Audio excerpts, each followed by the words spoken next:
Welcome to the third video on Tughlaq by Girish Karnad. This is the third video pertaining to the plot of the play. Girish Karnad द्वारा रचित नाटक तुगलक के plot construction पर आधारित इस तीसरे वीडियो में आपका स्वागत है. The plot of the play is based on historical details as well as literary adaptability. Sultan Mohammad bin Tughlaq is good and evil at the same time. We see that we take the plot of the play from historical details, what history has given to us. We are molding our character on those facts.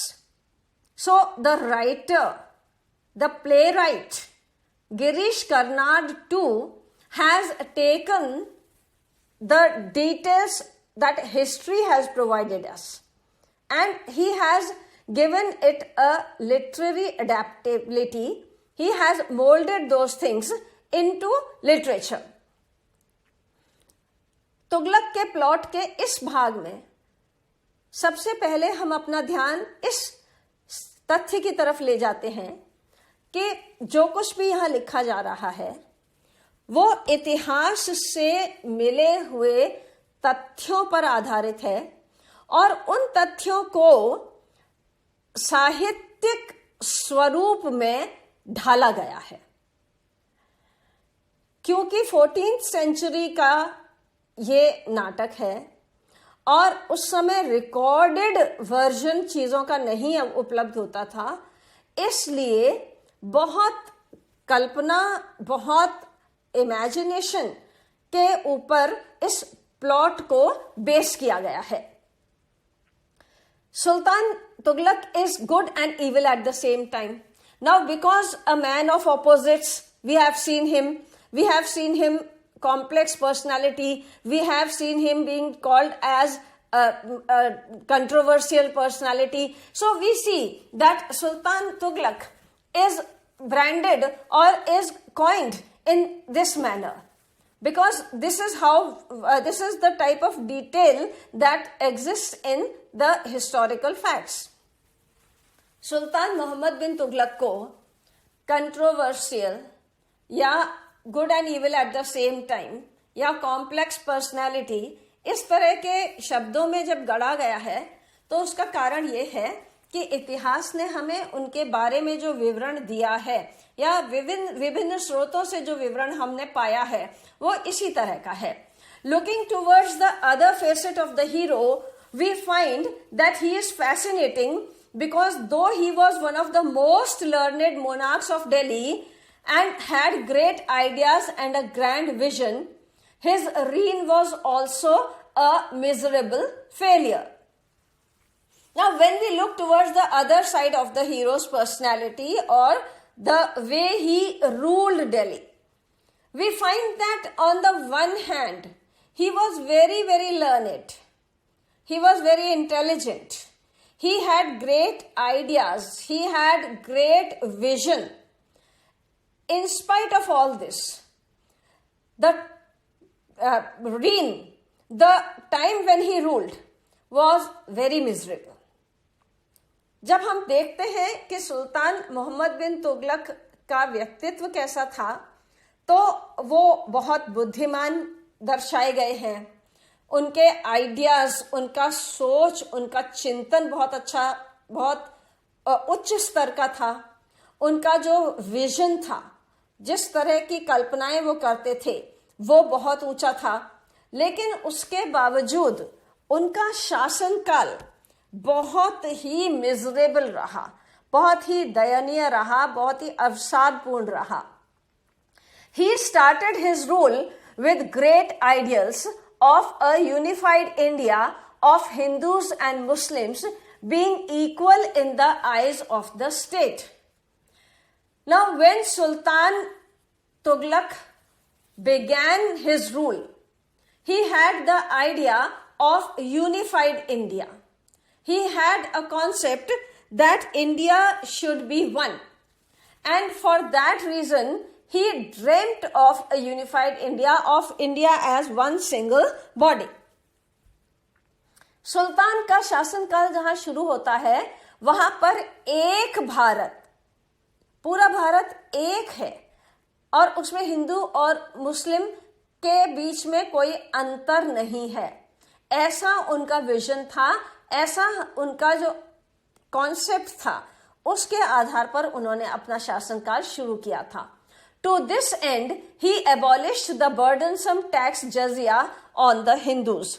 इसीलिए सुल्तान ने जो Hindus के ऊपर एक बहुत बड़ा कर लगाया गया था, जजिया कर, वो कर भी हटा दिया था, ताकि हिंदू वर्सेस मुस्लिम का जो डिफरेंस था वो डिफरेंस खत्म हो जाए, वो तुलनात्मकता खत्म हो जाए और सब एक होकर के रह सकें, या एक terms of equality on a platform which gives a equal pedestal to everybody. He wanted to place the country on that pedestal. सुल्तान हिंदू और मुस्लिम के अंतर को मिटाकर पूरे भारत की जनता को एक मंच पर, एक स्तर पर खड़ा करना चाहते थे. It is also noteworthy about Tughlaq that he understood the value of money as not deriving from its intrinsic worth but from the promise behind it, and introduced copper coins. Now, another concept that Tughlaq introduced was that money does not have its value in the content or in the physical value that it holds. It is the promise behind the value of the money. That is, a note of 1 rupee means 1 rupee, whether it is made of gold. And a note of 1,000 rupees means 1,000 rupees, even if it is made on a plain paper. So it is the value that stands behind the promise that the currency provides. So that is why he provided the copper coins. Tughlaq ने एक और concept बताने की कोशिश की कि जो currency होती है, जो हमारी एक्सचेंज करने का धन दौलत को जो तरीका था, उस तरीके में सबसे पहले हमने जो करेंसी यूज की थी, वो उस करेंसी की वैल्यू उसके जिस मेटल पे वो गड़ी हुई या जिस कागज पे वो गड़ी हुई है वो नहीं थी. वो उसके पीछे जो वो प्रॉमिस करता है, जो करेंसी जिस तरह से वो जिस वैल्यू को प्रॉमिस करती है, वो वैल्यू इंपॉर्टेंट है. इसीलिए उन्होंने कॉपर के सिक्के इंट्रोड्यूस किए. Yet in 20 years of his reign, he has degenerated into an anarchy and his kingdom had become a kitchen of death. Girish Karnad's play explores why this happened. Now, the king or the sultan has been shown as an intelligent person, having idealistic views, having a great vision, and doing certain things because he is a man of action. Still, he failed miserably and his kingdom became a kitchen of death. हम देखते हैं सुल्तान के पात्र को जिस तरह से बनाया गया था. बहुत बुद्धिमान थे, विवेकशील थे, कल्पनाशील थे, आदर्शवादी थे, बहुत बड़े विजन को लेकर के चल रहे थे. उसके बावजूद उनका शासनकाल बहुत ही मिजरेबल था, अवसादपूर्ण था. ये गिरीश कर्नाड ने इस प्ले में बताने की कोशिश की है कि घटनाक्रम क्या था और किस कारण से ये सारी बातें इस तरह से निकल करके हुई जिस तरह से हमारे सामने तुगलक का शासनकाल आया है. The play was immensely popular at the time it was produced in 1964. It showed signs of contemporary relevance. Now, when the play came out in 1964, it showed a lot of relevance to the rule of that time 1964 में जिस तरह का शासन काल, जिस तरह की राजनीतिक परिस्थितियां हमारे देश में, भारतवर्ष में चल रही थी, वही वहां उस समय के तुगलक वाले समय से मैच करती हुई महसूस होती थी। इसलिए कंटेम्परेरी रेलेवेंस, समकालीन सार्थकता उसमें दिखाई देती थी। India had within the same span of nearly 20 years descended from a state of idealism to disillusionment and cynicism, and hence the play found a chord that resonated in the mind of many people at that time. Now, almost 20 years of time span that India had faced was quite similar to what we see in Tughlaq's reign. That is why we find that people could see a relevance, people could see a sort of similarity between Tughlaq's time and the India of 1964, because it was full of disillusionment. भ्रम टूट रहे थे लोगों के जो सोच था, सोचा क्या था हुआ क्या, सोचा क्या था मिला क्या, वो सच लोगों के सामने आने लगा था। And hence the play found a chord that resonated in the minds of many people at that time. This is the reason why people were ready to take in this play, why people greeted this play, because they found it of contemporary relevance. क्योंकि ये पूरा घटनाक्रम उस समय के भारत में घट रहे राजनीतिक घटनाक्रम से मेल खाता हुआ था, इसलिए लोगों को दोनों में बहुत समानता दिख रही थी और उन्हें लग रहा था कि ये बिल्कुल आज के भारत की ही कहानी है। The issues posed by the play remain relevant even today, not only in a political sense but also for organizations and society in general. Now, what we find in the 14th century, more or less the same thing prevailed in the political scene, the society of 1964. वो सारी की सारी चीजें जो उस समय देखी गई थी, वो अभी भी देखने को मिल रही थी और केवल राजनीति में देखने को नहीं मिल रही थी, वो अलग अलग संगठनों में देखने को मिल रही थी, समाज में देखने को मिल रही थी, हर तरफ ये बिल्कुल ऐसा लग रहा था जैसे आज ही के परिप्रेक्ष्य में ये सारी बातें लिखी गई हैं, बस नाम सुल्तान मोहम्मद बिन तुगलक का है और समय 14th सेंचुरी का लिया गया है। Let us see the explanatory notes to understand this part of the video. आइए इस वीडियो को देखने और समझने के लिए कुछ शब्द और वाक्यांश देखते हैं। Adaptability means fit to adjust. It is a feature of a system or of a process in ecology used very often for adjustment. Adaptability has been described as the ability to cope with unexpected disturbances in the environment. अनुकूलन क्षमता, जब वातावरण में कोई चुनौतीपूर्ण स्थिति खड़ी हो जाती है तो इकोलॉजिकल स्टेज पर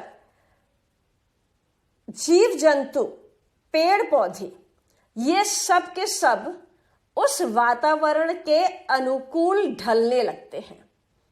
यही एडेप्टेबिलिटी, यही अनुकूलन क्षमता यहां पर इस नाटक में प्लॉट में रखी गई है।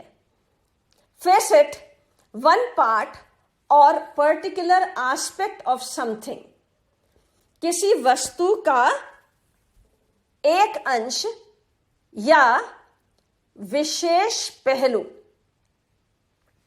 Fascinating, extremely interesting, attractive or charming, captivating. अनुकूलन क्षमता, आकर्षक, मोहक. Monarch, a king or queen, राजा या रानी, शासक या अधिपति. Vision, a picture in your imagination. कल्पना में बना चित्र, मानसिक प्रतिबिंब, आकृति या मनोरूप. Reign, to rule a country, राजा या रानी का किसी देश पर शासन करना. Miserable, unpleasant, making you feel unhappy. अप्रिय, खिन्न कर देने वाला. Unified, to join separate parts together to make one unit or to make them similar to each other. अलग अलग अंशों को मिलाकर एक कर देना या उन्हें एक जैसा कर देना. Abolish, to end a law or system officially. किसी कानून या प्रथा पर को एकाधिकारिक रूप से समाप्त कर देना. किसी कानून या प्रथा को आधिकारिक रूप से समाप्त करना. Abolish. जजिया, the jizya or jizya tax has been understood in Islam as a fee for protection provided by the Muslim ruler to non-Muslims for the exemption from military service for non-Muslims, for the permission to practice a non-Muslim faith with some communal autonomy in a Muslim state, and as material proof of the non-Muslims' submission to the Muslim state and its laws. जजिया एक प्रकार का धार्मिक कर है. इसे मुस्लिम राज्य में रहने वाली गैर मुस्लिम जनता से वसूल किया जाता है. इस्लामी राज्य में केवल मुसलमानों को ही रहने की अनुमति थी और यदि कोई गैर मुसलमान उस राज्य में रहना चाहे तो उसे जजिया कर देना होगा. इसे देने के बाद गैर मुस्लिम लोग इस्लामिक राज्य में अपने धर्म का पालन कर सकते थे. Intrinsic, belonging to something as part of its nature. Basic, किसी वस्तु की प्रकृति का अंतरंग, मूलभूत. Degenerate, to become worse, lower in quality, etc. किसी स्थिति में गिरावट आना. Having moral standards that have fallen to a very low level. चरित्रहीन, भ्रष्ट अथवा पतित. तुगलक का शासनकाल डीजेनरेट हुआ था. The rule of Tughlaq began with idealism, began with a dream of a unified India. But later on, it degenerated into tyranny, dictatorship, and the lives of people was very miserable. यहाँ पर degeneration को तुगलक के शासनकाल के संदर्भ में देखा जाता है, जहां तुगलक का शासनकाल आरंभ हुआ था एक आदर्श और एकीकृत भारत के रूप में, जहां सबके सुख की कल्पना की गई थी, जहां सब में एकता की कल्पना की गई थी। इस स्वप्न के साथ, इस कॉन्सेप्ट के साथ मोहम्मद बिन तुगलक ने अपना शासन शुरू किया था। लेकिन जब इसका डीजेनरेशन हुआ, जब इसका पतन हुआ, तो लोगों की स्थिति ये थी कि जनता में त्राही त्राही मची हुई थी। बहुत लंबे समय तक तुगलक के अत्याचार जनता ने सहे थे और अंत में जनता भी बेहद दुखी हुई और तुगलक का स्वयं का अंत भी अवसादपूर्ण रहा।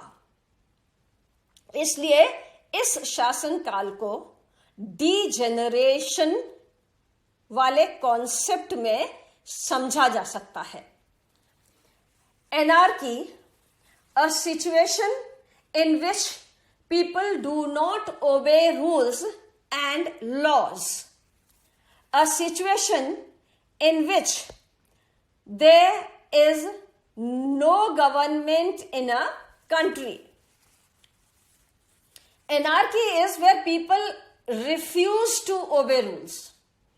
They will not in any case surrender before the wishes of the ruler. This was the anarchic condition that finally came forward towards the end of Muhammad bin Tughlaq's rule. शासनहीनता की स्थिति, अराजकता, ये वो स्थिति होती है जब जनता शासक के किसी भी आदेश को मानने से इनकार करती है और वो किसी भी नियम कानून को महत्व न देते हुए हर कानून को तोड़ने की हिमाकत करती है। ऐसा मोहम्मद बिन तुगलक के शासनकाल में देखा गया था और ऐसा हमारी नाटक के प्लॉट में बहुत इंपॉर्टेंट एलिमेंट के रूप में भी पाया जाता है। Contemporary, belonging to the same time as somebody something else, समकालीन, समकालिक, of the present time, modern, इसी समय का, वर्तमान कालिक अथवा आधुनिक। कंटेम्परेरी, समकालीन, जब एक ही समय का होता के लोग होते हैं, एक ही समय की घटनाक्रम होता है, उसको कंटेम्परेरी कहा जाता है, समकालीन कहा जाता है। Disillusionment, a feeling of disappointment resulting from the discovery that something is not as good as one believed it to be. Disillusionment means that you think that something will turn out to be good, but in fact it turns out to be the opposite of what you had perceived it in the beginning. Disillusionment का मतलब है मायाजाल का टूटना, मोह भंग या भ्रम का टूटना। अर्थात जब हम किसी स्थिति के बारे में प्रारंभ में सोचते हैं कि ये बहुत अच्छी निकलेगी या इसका फाइनल आउटकम, फाइनल परिणाम बहुत अच्छा निकलेगा, लेकिन वैसा नहीं निकलता है। वहां हमारा मोह भंग हो जाता है, डिसइल्यूजनमेंट होता है। Cynicism is the feeling of distrust or that something isn't going to work out well. मानव व द्वेषवाद, नक चढ़ापन, resonate to make a deep, clear sound that continues for a long time. स्वर, उपकरण आदि जो गहरी, स्पष्ट और गुंजायमान ध्वनि उत्पन्न करता है। To be filled with sound, to make a sound continue longer. किसी स्थान का आवाज से भर जाना, ध्वनि को गुंजायमान कर देना। Recapture,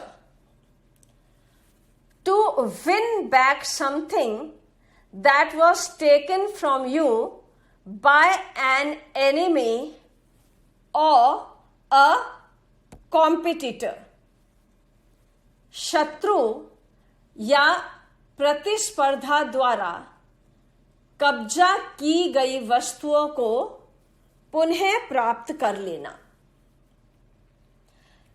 This was the third video on the plot of the play Tughlaq.